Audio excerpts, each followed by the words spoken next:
Lalitha fresh up ஆகிட்டு வந்ததும் பெட்ல இருந்த இளந்த படவாட தேன் மிட்டாய் எல்லாம் பார்த்துட்டு, நீ இங்கே தான் இருக்கேன்னு தெரியும், வெளியே வான்னு கூப்பிட. முரளியும் வெளியே வந்து நான் சொல்றத கொஞ்சம் கேளுன்னு சொல்ல, லலிதாவும் இன்னும் எமோஷன்ஸை காட்டி என்னை ஏமாத்திரலாம்னு மட்டும் நினைக்காத, அந்த பழைய லலிதா நான் இல்லைன்னு சொல்றா. முரளியும் உன்கிட்ட உண்மையை மறைச்சது தப்பு தான், ஆனா உன்னை ஏமாத்தணும்னு நினைச்சதில்ல. எங்க இதெல்லாம் உன்கிட்ட சொன்னா என்னை விட்டுட்டு போயிருவியோன்ற பயம் கொஞ்சம் கூட இருக்காதா? நான் இதை தவிர வேற எந்த தப்புமே பண்ணலேன்னு சொல்ல, நீ பண்ணது தப்பு இல்ல, கிரைம். நீ பண்ண காரியத்துக்கு உன்னை சட்டத்துக்கு முன்னாடி நிறுத்தி உள்ள தூக்கி போட்டிருப்பேன்.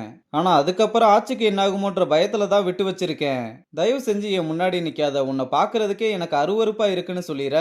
இதை கேட்டதும் முரளி உடஞ்சு போய் இனிமேல் இந்த அருவருப்பான முகத்தை உனக்கு காட்ட மாட்டேன்னு பையன் கண்கலங்கி அங்கிருந்து கிளம்புறான். அங்க கட் பண்ணா மறுநாள் ராஜா முரளி கிட்ட, இப்ப ஐராவோட டார்கெட்டே அந்த எம்எல்ஏ சீட்டு தான்.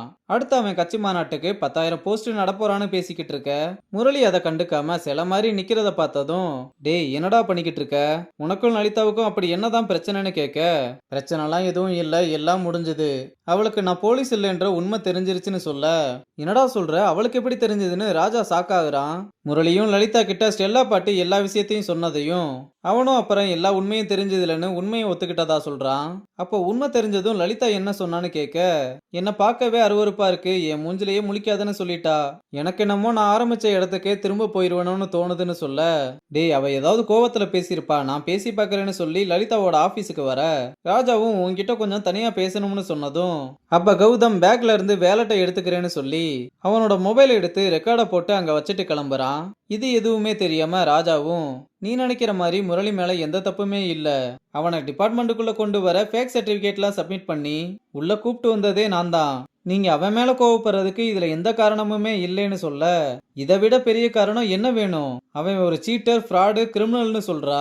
அதுக்கு ராஜாவும், இந்த போலீஸ் டிபார்ட்மெண்ட் எவ்வளவு கரப்டடா இருக்குன்னு உங்களுக்கே தெரியும், அப்படியே நேர்மையா வந்தாலும் உள்ள வந்ததுக்கு அப்புறம் நேர்மையாவா இருக்காங்கன்னு கேட்க, சார் இங்க தப்பு பண்ற எல்லாத்துக்குமே 1000 காரணம் இருக்கு, நான் உங்க மேல மரியாதை வச்சிருக்கேன்றதுனால தான் இவ்வளவு பொறுமையா பேசிக்கிட்டு இருக்கேன், தயவு செஞ்சு கிளம்புங்கன்னு சொல்றா. ராஜாவும் வேற வழி இல்லாம, இப்ப நீங்க கோவமா இருக்கிறதுனால இப்படி பேசுறீங்க, கொஞ்சம் நிதானமா எல்லாத்தையுமே யோசிச்சு பாருங்கன்னு சொல்லிட்டு கிளம்புறான். இங்க பழனி வீரப்பன் லாரி எடுத்துட்டு சீல் வச்ச சேண்டையாடுக்குள்ள பூட்டை உடைச்சு உள்ள வந்து லோடு எல்லாத்தையும் ஏத்திட்டு அங்க இருந்தவங்கிட்ட, இதுவரை ஏத்தின லோடெல்லாம் நானே எடுத்துட்டு போறேன், சாயங்காலமா இன்னும் 150 லாரி வரும், எல்லாத்துலயுமே சரக்கு ஏத்திட்டு தூத்துக்குடி ஹார்பருக்கு வந்துடணும்னு சொல்லிட்டு கிளம்புறான்.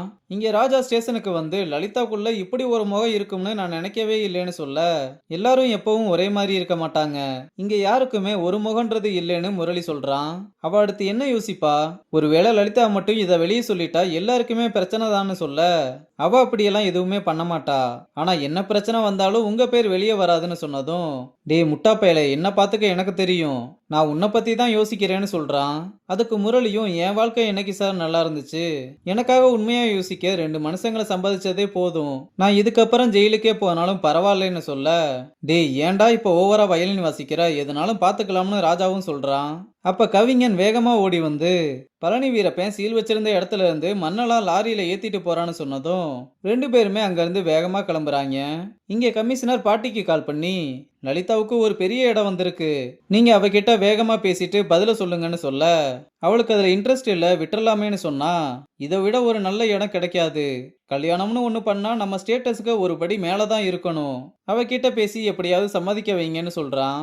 பாட்டியும் இதுக்கு மேல எதையுமே மறைக்க முடியாதுன்னு லலிதா முரளிய லவ் பண்ற எல்லா விஷயத்தையுமே சொல்ல, இதை கேட்டதும் கமிஷனர் சூடாகி, அவங்க 2 பேரையுமே வெட்டி போட்டுருவேன், அவளுக்கு என்ன மூளை மழுங்கிருச்சா, அவன் நினைக்கிற விஷயம் ஒரு நாளும் நடக்காது, ஒரு கமிஷனரோட பொண்ணு ஒரு டொக்கு ஸ்டேஷன் கான்ஸ்டபிளை லவ் பண்றதா, ஒழுங்கா நான் பேசின இடத்துல கல்யாணத்துக்கு சம்மதிக்க வைங்கன்னு சொல்லிட்டு காலை கட் பண்றான்.